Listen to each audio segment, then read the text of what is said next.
এই বয়সে বুম্বাদা কি খেলাটাই না দেখাচ্ছে ভাই, কি খেলা খেলছে বুম্বাদা। আজকে দেশ থেকে বিদেশে পাড়ি দিয়েছে প্রসেনজিৎ চ্যাটার্জির বিজয়নগরের হিরে সিনেমাটা, অর্থাৎ ন্যাশনালি ন্যাশনালি কিন্তু, অর্থাৎ ভিন রাজ্যগুলোতে কিন্তু কাঁপিয়ে রেখে দিচ্ছে প্রসেনজিৎ চ্যাটার্জি। তার যে মেগা স্টারডাম এতটুকুও কমে যায়নি, সেটা বুঝতে হলে আমরা দেখতে পাবো যে আজকে মুম্বাই, দিল্লি, মাইসর, হায়দ্রাবাদ, অন্ধ্রপ্রদেশ, সমস্ত জায়গায়, সমস্ত সিটিতে, সমস্ত স্টেটগুলোতে বিজয়নগরের হীরের মারাত্মক রকম রেসপন্স। সব জায়গায় হাউসফুল আজকের। আজকে অলমোস্ট ফুল তো প্রত্যেকটা হলে, ওয়েস্ট বেঙ্গল থেকে কলকাতা সমস্ত হলে, যেমন ধরো পিভিআর ডায়মন্ড প্লাজা থেকে শুরু করে, সাউথ সিটি মল থেকে শুরু করে, আমাদের বিনোদিনী থিয়েটার, শ্যামবাজার, আমাদের হাতিবাগানে যেটা রয়েছে, সেখান থেকে শুরু করে আজকের প্রত্যেকটা প্রত্যেকটা কটা নাম বলবো, কটা নাম বলবো না, মানে দুর্ধর্ষ লেভেলের কিন্তু হাউসফুল যাচ্ছে, ঠিক আছে। মানে ছোট থেকে বড়, 8 থেকে 80 কাকবাবুকে সবাই ভালোবাসি। এই যে জিনিসটা, যে কাকাবাবুর ফ্র্যাঞ্চাইজির, এটা আমি বারবার বলেছি আগের রিভিউতে, যে অন্যতম একটা শ্রেষ্ঠ ছবি হচ্ছে কিন্তু এটা। মানে মিশর রহস্য যতটা ভাল লেগেছিল, মিশর রহস্যের মতো কিন্তু একদম পাওয়ার প্যাকড মাস বুম্বাদাকে আমরা দেখতে পেয়েছি। আমাদের OG action king Prosenjit Chatterjee as a Kakababu just গুড়িয়ে রেখে দিয়েছে, উড়িয়ে রেখে দিয়েছে সবকিছু, ঠিক আছে। মানে অনুজয়ের সাথে মুম্বাদের, অনুজয় চ্যাটার্জির সাথে প্রসেনজিৎ চ্যাটার্জির ওই মুখোমুখি ওই ফেস অফটা, ওই ডায়লগ বাজিগুলো না কেউ ভুলতে পারছে না। ওই জন্য যারা যারা একবার দেখে নিয়েছে বিজয়নগরের হিরে, তারা তারা আরো একবার বিজয়নগরের হিরের সন্ধান খুঁজতে বাড়ির সবাইকে, তার বন্ধু বান্ধব আত্মীয় পরিজন সবাইকে নিয়ে আবারও তারা হলে ভিজিট করছেন সিনেমাটা দেখার জন্য। তার কারণ এই সিনেমাটা এতটাই আইকনিক জিনিসপত্র দেখানো হয়েছে, এতটা যত্ন সহকারে বানিয়েছেন চন্দ্রাশিস রায়। এবং গোটা ছবিতে যারা যারা ক্যারেক্টার ছিল, সেটা রাজনন্দিনী পাল হতে পারে, সেটা জোজোর যে ক্যারেক্টারটা পুষণ হতে পারে, সেটা আরিয়ান ভৌমিক সন্তুর মতো ক্যারেক্টার হতে পারে, ঠিক আছে। প্রত্যেকে, চিরঞ্জিত চক্রবর্তীর ক্যারেক্টার কম স্পেস পেয়েছে সিনেমাতে, বাট বুম্বাদার সাথে যে সিনগুলো ছিল হসপিটালে কিংবা ওই ছোট্ট ঘরটার মধ্যে, হ্যাঁ, ফাটিয়ে রেখে দিয়েছে, সবাই ফাটিয়ে রেখে দিয়েছে। দুর্ধর্ষ লেভেলের রিয়েলিস্টিক অ্যাক্টিং আছে। আর তাই জন্যই বোধ হয় এতটা বেশি ক্রেজ, এতটা বেশি সাকসেসফুল কাকাবাবু ফ্র্যাঞ্চাইজির এই 4 নম্বর ফিল্মটা। সৃজিত নেই তো কি হয়েছে, সৃজিত মুখার্জি নেই তো কি হয়েছে, এই সিনেমাটা অনেকে ভেবেছিল খারাপ হয়ে যাবে, ধসে যাবে, এই সিনেমাটা কেউ দেখবে না, সৃজিতের হাতে টাচ নাকি না থাকলে কাকাবাবু নাকি ওয়ার্ক করবে না। কোথায় ভুল প্রমাণিত হয়ে গেছে।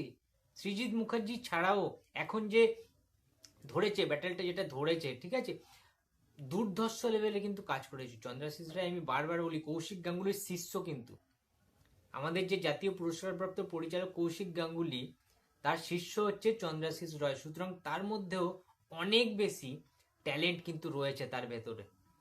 এবং বুম্বাইয়ের সাথে এর আগেও চন্দ্রাশিসদা কিন্তু কাজ করেছে নিরন্তর ছবিতে, যে ছবিটা লকডাউন পিরিয়ডে রিলিজ করেছিল, এবং সেটা অবশ্যই হলে রিলিজ হয়নি, সেটা জি5-এ রিলিজ করেছিল। তোমরা এখনো গিয়ে চেক আউট করতে পারো জি5-এ, যে প্রসেনজিৎ চ্যাটার্জির কি অভিনয়। এবং চন্দ্রাশিস রায়ের ওটা ফার্স্ট ফিল্ম ওয়াজ নিরন্তর, মানে অন্য লেভেলের, অন্য মাত্রা যোগ করে দেয়। এবং কাকাবাবুটা আরো বেশি কেন জমেছে বলো তো, গানগুলো তো কাকাবাবু ফ্র্যাঞ্চাইজির প্রত্যেকটা গান, মিশর রহস্য বলি কিংবা আমাদের ইয়েতি বলি, ইয়েতি অভিযান, কাকাবাবু প্রত্যাবর্তন, গান কিন্তু চমৎকার চমৎকার থাকে। এবং এন্ট্রি, এই কাকাবাবুটা কেন এত ভাল লাগছে সবার, অ্যাকচুয়ালি কি কাকাবাবুর এন্ট্রিটা না অতটা বেশি দাগ কাটতে পারেনি এই আগের যে প্রিভিয়াস দুটো গল্প ছিল, বাট বিজয়নগরের হিরেতে যে লেভেলের বুম্বাদার অ্যাকশন এন্ট্রিটা দেখানো হয়েছে না, মানে পুরো গিলে খেয়ে নিচ্ছে আর কি বুম্বাদা, ঠিক আছে। মানে সেই লেভেলের এন্ট্রি, স্যাটা ভাঙা পুরো এন্ট্রি দেখিয়েছে বুম্বাদা, ঠিক আছে। মানে বলছি না যে হলে আমরা দেখেছিলাম ভাই, সিটি হাততালি পড়ছে হয় হলের মধ্যে, মানে আলাদা, আলাদাই। বাচ্চাদের তো ভালো লাগবে, অবশ্যই ভালো, কিন্তু বড়দেরও ভালো লাগছে। অ্যাট দ্য সেম টাইম যারা যারা একটু মানে ইয়াং রয়েছে, যারা যারা কাপেল এসছে, যারা যারা একটু সিনিয়র সিটিজেন রয়েছে, প্রত্যেকের ভালো লাগছে। প্রপার একটা স্টোরি টেলিং করা হয়েছে সেখানে, পরতে পরতে আমরা সাসপেন্স, থ্রিলার, হ্যাঁ, উপভোগ করতে পেরেছি। ঠিক প্রয়োজনে প্রয়োজনে গানগুলো এসছে, এখানে বিশ্বাসঘাতকতার ব্যাপার রয়েছে, টুইস্ট রয়েছে সিনেমাটার মধ্যে, সিনেমাটার নেগেটিভ দিক কেউ খুঁজেই পাবে না, যার কারণে কাকাবাবু সিনেমাটা 2বার 3বার 4বার 5বার দেখতে যাবে লোকে। অনেক কিছু পজিটিভ দিক রয়েছে, যার জন্য আজকের নিজের রাজ্য থেকে, পশ্চিমবঙ্গ থেকে বেরিয়েও ভিন রাজ্যে এত ভালো ব্যবসা করছে। বুক মাই শোতে তোমরা দেখো ঝড় উঠে গেছে, ঝড়। 10,500 থেকে 11,000 12,000 মানে লাস্ট 24 ঘন্টায় টিকিট সেলিং হচ্ছে। ঝড়ের বেগে বিজয়নগরের হিরে সিনেমার টিকিট সেলিং শুরু হয়ে গেছে, ঝড় চলছে, ঝড়, আমফানের ঝড়, কালবৈশাখীর ঝড়, কি ঝড়, বিজয়নগরের হীরের আসল ঝড় চলছে এখন। তোমরা জাস্ট চেক করো বুক মাই শোতে, ঠিক আছে? একদম অথেন্টিক, তোমরা দেখে নিতে পারো সব জায়গায় যে যে ছবিগুলো ক্ল্যাশ করেছে একসাথে, সবচেয়ে বেশি ভালো রেসপন্স এই কাকাবাবু ফ্র্যাঞ্চাইজির চতুর্থ ছবি বিজয়নগরের হিরে। আলাদা লেভেলের খেলা খেলছে, আলাদা লেভেলের, কেউ ধরতে পারবে না। কাকাবাবুকে আটকানোর ক্ষমতা এই মুহূর্তে কোনো সিনেমার নেই, এইটুকুনি আমি চ্যালেঞ্জ করতে পারি। কারণ এই রেসপন্সটা না, মানে পুরো একদম নিট, পুরো পিওর, পুরো রুটেড একদম।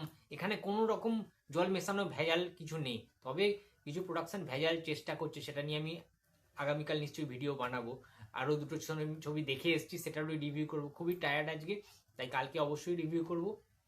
তো আমি এইটাই বলবো লাস্টে ভিডিওটা শেষ করার আগে, যে প্রসেনজিৎ এখনো ফুরিয়ে যায়নি এবং প্রসেনজিতের ফ্যানরা এখনো নিভে যায়নি, ঠিক আছে? তাদের মধ্যে সেই জোশটা এখনো রয়েছে, কারণ মাস বুম্বাদা ইজ ব্যাক এগেইন। এটা মাথায় রাখতে হবে। যে যে অ্যাকশন পোর্শন ছিল না বিজয়নগরের হিরেতে, তোমরা যারা যারা দেখোনি খুব মিস করেছো। প্লিজ হলে যাও, গিয়ে দেখো, এনজয় করো। পয়সা উসুল মুভি। যে ছবিতে প্রসেনজিৎ থাকে সেই ছবিটা পয়সা উসুল হয়ে যায়, ঠিক আছে? বাপ বাপই থাকে, তার নাম দ্য ইন্ডাস্ট্রি। প্রসেনজিৎ চ্যাটার্জি ছিল, আছে এবং ভবিষ্যতেও থাকবে। Bye bye.